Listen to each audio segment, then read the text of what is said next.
ఒక విషయాన్ని పూర్తిగా అర్థం చేసుకోవాలంటే అది ఎప్పుడు మొదలైందో తెలుసుకోవాలి.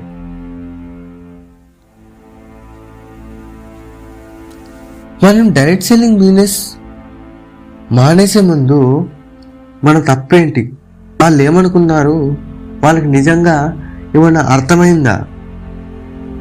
నేను డైరెక్ట్ సెల్లింగ్ని మానేశాను, కానీ దానికి కారణం ఏదో ఫెయిల్యూర్ కాదు.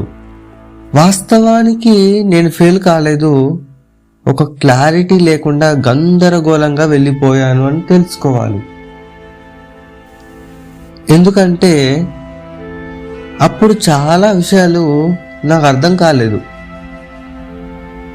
ప్రోడక్ట్లు ఎలా వాడాలో తెలియదు, బిజినెస్ ఎలా ఎక్స్ప్లెయిన్ చేయాలో తెలియదు, ఫాలో అప్ ఎలా చేయాలో తెలియదు, రిజెక్షన్ ఎలా హ్యాండిల్ చేయాలో కూడా తెలియదు. ఇలాంటి విషయాలపైన ఎవరూ బాగా చెప్పలేదు. ఎవరో ఒకరు 1,00,000 వస్తుంది అన్నారు, అలా నేను దూసుకెళ్ళాను. నా దగ్గర ఉన్న డబ్బు పెట్టి 10 మందిని జాయిన్ చేసి చూశాను. నిజం చెప్పాలంటే అప్పట్లో నాకు ఒక స్పష్టమైన అపోహ ఉండేది. డబ్బు పెడితే చాలు, పై లెవెల్ వాళ్ళు చూసుకుంటారు, బిజినెస్ నడుస్తుంది, లాభాలు వస్తాయి అనుకున్నాను. కానీ ఆ భ్రమ ఎప్పటికప్పుడు బూడిదైపోయింది. నేను చేసిన ఒక్క అడుగు కూడా సరైన దిశలో లేదు. ప్రాడక్ట్ గురించి నేర్చుకోకుండా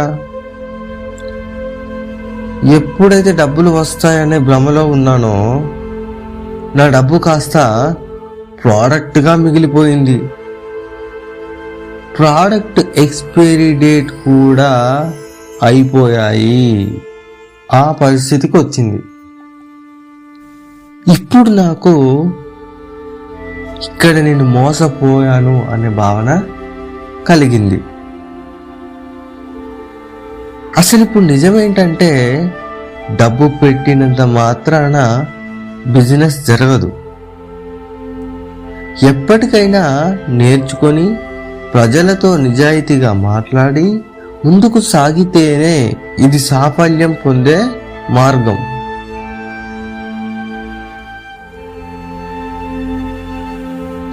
మీరు కూడా డైరెక్ట్ సెల్లింగ్ మానేసి ఉంటే ఒక్కసారి వెనక్కి తిరిగి చూసుకోండి.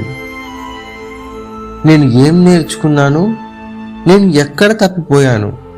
ఇప్పుడు ఇది ఫెయిల్యూర్ కాదు, ఇది ఒక ఆరంభం కోసం. ఇప్పుడైనా తిరిగి మాట్లాడండి. ఈ మాటలు ఎవరో ఒకరి జీవితానికి మార్గం చూపుతాయి.